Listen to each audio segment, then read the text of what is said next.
Assalamualaikum warahmatullahi wabarakatuh. Bismillahirrahmanirrahim. Alhamdulillahirrabbilalamin. Wassalatu wassalamu ala asyrafil anbiya wal mursalin. Sayyidina Maulana Muhammad wa ala alihi washabihi ajma'in. Yang saya hormati Bapak Kembali Abbas, selaku dosen pengampu mata kuliah teori dan praktik manasik haji dan umrah, serta rekan-rekan mahasiswa sekalian yang berbahagia. Perkenalkan, saya Lukman Hakim dari kelompok 2. Pada kesempatan ini, izinkan saya menyampaikan presentasi dengan judul Sejarah Masjid Nabawi, Jejak Suci dari Madinah, dari pelepah kurma hingga kemegahan modern.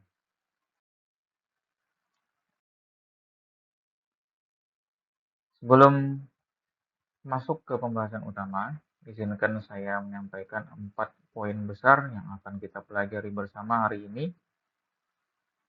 Pertama, kita akan membahas awal mula pembangunan masjid ini, mulai dari kisah unta Rasulullah SAW dan tanah milik 2 anak yatim. Kedua, kita akan melihat bentuk asli bangunan yang sangat sederhana di tahun pertama Hijriah. Ketiga, kita akan menelusuri perluasan bertahap masjid ini dari masa ke masa, mulai dari era Rasulullah SAW hingga kerajaan Arab Saudi modern. Dan keempat, kita akan mengupas keutamaan luar biasa yang dimiliki Masjid Nabawi, mulai dari pahala sholat, raudah, hingga makam mulia di dalamnya.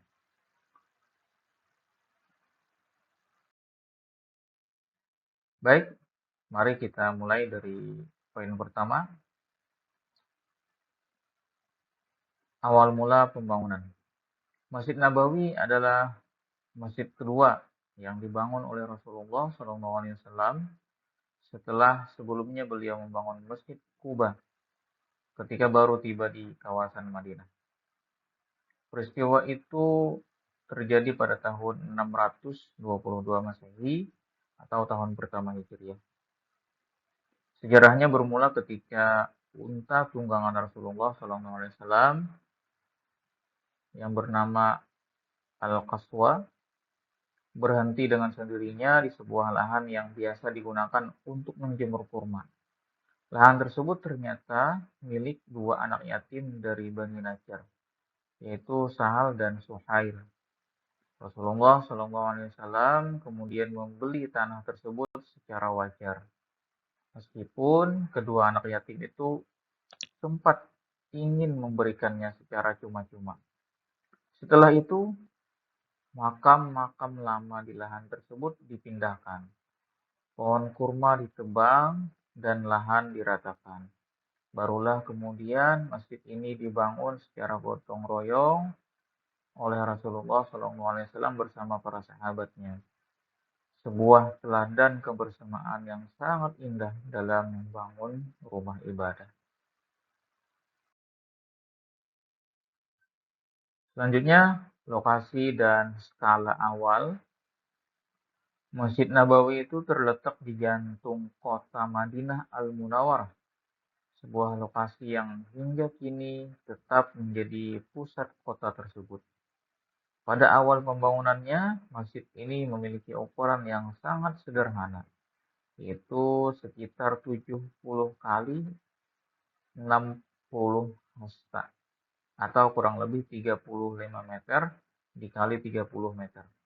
Dengan luas total sekitar 1050 meter persegi saja. Bangunan ini awalnya hanya memiliki 3 pintu masuk, yaitu bab Atikah, bab Rahmah, dan bab Jibril. Bandingkan dengan kemegahan Masjid Nabawi yang kita kenal hari ini. Kemudian kita akan bahas kesederhanaan bangunan pertama. Jauh dari kemegahan yang kita lihat saat ini. Masjid pertama ini dibangun dengan bahan-bahan paling sederhana yang tersedia di Madinah kala itu. Lantainya hanya berupa tanah berbatu, belum berlantai sama sekali.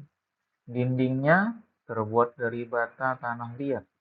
Atapnya menggunakan pelepah daun kurma sebagai pelindung dari terik matahari. Tiang-tiangnya terbuat dari batang pohon kurma dan tinggi bangunannya hanya sekitar 2,5 meter saja. Menariknya, kiblat masjid pada masa itu masih menghadap ke arah Masjid Al-Aqsa di Palestina, sebelum Allah Subhanahu wa taala memerintahkan perpindahan kiblat ke arah Ka'bah di Masjidil Haram.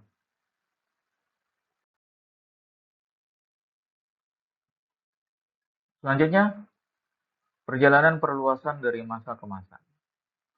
Seiring bertambahnya jumlah umat Islam, Masjid Nabawi mengalami perluasan secara berkelanjutan dari masa ke masa. Perluasan pertama dilakukan langsung oleh Rasulullah SAW pada tahun ke-7 Hijriah, sepulang dari Perang Khaybar dengan tambahan luas sekitar 2.475 meter persegi yang dibiayai oleh sahabat Utsman bin Affan. Perluasan berikutnya dilanjutkan oleh Khalifah Umar bin Khattab pada tahun 17 Hijriah, kemudian oleh Khalifah Utsman bin Affan pada tahun 29 Hijriah, hingga luas masjid mencapai lebih dari 4.000 meter persegi. Pada tahun 91 Hijriah, di masa kekhalifahan Bani Umayyah, Al-Walid bin Abdul Malik kembali memperluas masjid sekaligus menambahkan menara untuk pertama kalinya.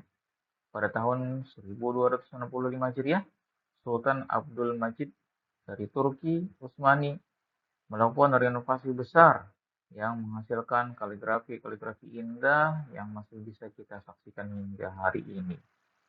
Dan perluasan paling masif terjadi pada tahun 1406 Hijriah di masa pemerintahan Raja Fahad bin Abdul Aziz yang berhasil memperluas Masjid Nabawi hingga mencapai 1.600 bukan, maaf, 165.000 meter persegi. Nah, dari sini kita bisa melihat bahwa generasi pemimpin Islam mengambil bagian dalam memuliakan dan memperluas Masjid Nabawi, sebuah warisan berkelanjutan lintas zaman.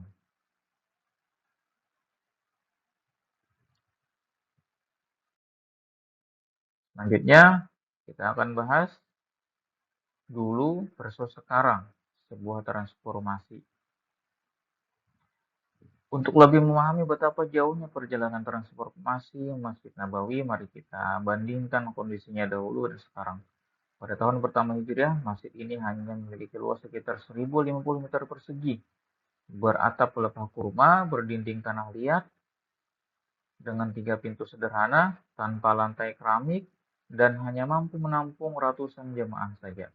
Bandingkan dengan era modern saat ini, di mana luas masjid telah mencapai 165.000 meter persegi dengan 10 menara megah setinggi 72 hingga 92 meter, 95 pintu masuk, dilengkapi payung raksasa otomatis, mampu menampung lebih dari 535.000 jemaah, serta dilengkapi sistem pendingin udara modern. Sebuah transformasi yang luar biasa, namun tetap menjaga ruh dan kemuliaan yang sama sejak awal didirikan. Selanjutnya kita akan bahas keutamaan Masjid Nabawi. Sekarang mari kita bahas mengapa Masjid Nabawi memiliki keutamaan yang sangat istimewa dibandingkan masjid-masjid lainnya kecuali Masjidil Haram. Rasulullah SAW bersabda, yang artinya satu kali sholat di masjidku ini lebih besar pahalanya dari 1.000 kali sholat di masjid yang lain, kecuali Masjidil Haram. Hadis ini diriwayatkan oleh Jabir radhiyallahu anhu. Di dalam kompleks masjid ini terdapat raudah, yaitu area di antara rumah dan mimbar Rasulullah SAW. Beliau bersabda bahwa di antara rumahnya dan mimbarnya terdapat satu taman dari taman-taman surga. Karena itu banyak jamaah berusaha untuk sholat berdoa di tempat yang mulia ini.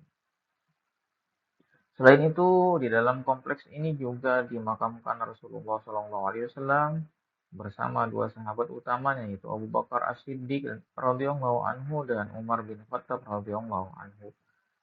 Tepat di bawah kubah hijau yang ikonik itu. Selanjutnya, kita akan lihat Masjid Nabawi dalam angka. Untuk merangkum betapa megahnya Masjid Nabawi saat ini, izinkan saya menyampaikan beberapa fakta menarik dalam bentuk angka. Masjid Masjid ini kini mampu menampung lebih dari 535.000 jemaah sekaligus, dilengkapi 10 menara dengan 95 pintu masuk. Luas bangunannya mencapai 165.000 meter persegi setelah perluasan Raja Fahad. Pahala sholat di dalamnya dilipat gandakan hingga 1.000 kali. Dan yang tak kalah menakjubkan, masjid ini telah berusia lebih dari 1.400 tahun, menjadikannya salah satu bangunan ibadah tertua yang masih berfungsi hingga hari ini. Demikian presentasi yang dapat saya sampaikan mengenai sejarah Masjid Nabawi, mulai dari awal pembangunannya yang sangat sederhana hingga menjadi salah satu masjid termegah yang paling mulia di dunia saat ini. Semoga kita semua dimudahkan oleh Allah Subhanahu wa taala untuk dapat berziarah dan memperbanyak salat di Masjid Nabawi, serta semakin termotivasi untuk meneladani perjuangan Rasulullah Shallallahu alaihi wasallam. Demikian yang dapat saya sampaikan. Mohon maaf apabila terdapat kekurangan dan dalam penyampaian ini. Wabillahi taufiq wal hidayah. Wassalamualaikum warahmatullahi wabarakatuh.